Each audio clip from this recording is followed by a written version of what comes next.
সূর্যোদয়ের দেশ জাপান, যেখানে প্রকৃতি যেমন সুন্দর, তার ইতিহাস ঠিক তেমনই ধারালো সুশৃঙ্খল। আজ থেকে প্রায় 800 বছর আগে এই দ্বীপাঞ্চলে উত্থান ঘটেছিল এমন এক যোদ্ধা শ্রেণীর, যাদের কাছে জীবনের চেয়ে সম্মানের মূল্য ছিল অনেক বেশি। তারা ছিলেন সামুরাই, জাপানের ইতিহাসের অজেয় রক্ষক। একজন সামুরাই কেবল তলোয়ার চালানোতেই পটু ছিলেন না, তাদের জীবন চলত এক কঠোর নৈতিক আদর্শে, যাকে বলা হতো বুশিদো বা যোদ্ধার পথ।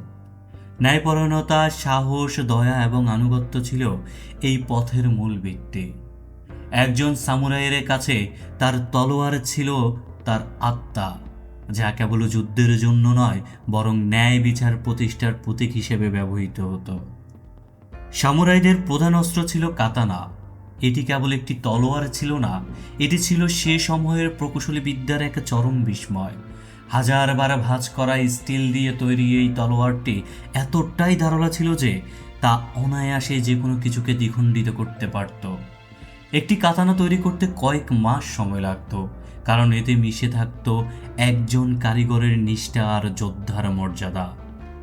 ত্রয়োদশ শতাব্দীতে যখন মঙ্গল শাসক কাবুলাই খাঁ জাপান আক্রমণের চেষ্টা করেন, তখন এক অলৌকিক ঘটনা ঘটে।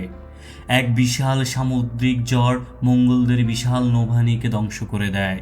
জাপানিরা একে নাম দেয় কামিকাজে বা ঐশ্বরিক বাতাস। এই ঘটনা সামুরাইদের মনোবল বাড়িয়ে দেয় বহুগুণ, এবং তারা প্রমাণ করে যে জাপানের মাটি অজেয়।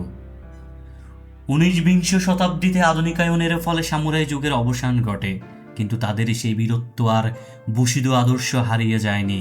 আজকের জাপানের নিয়মানুবর্তিতা, কঠোর পরিশ্রম আর সম্মানের সংস্কৃতি মূলে আজও সেই সামুরাইদের রক্ত বইছে। তলোয়ারের যুগ শেষ হলেও বীরত্বের সেই অমর গল্প আজও আমাদের অনুপ্রাণিত করে।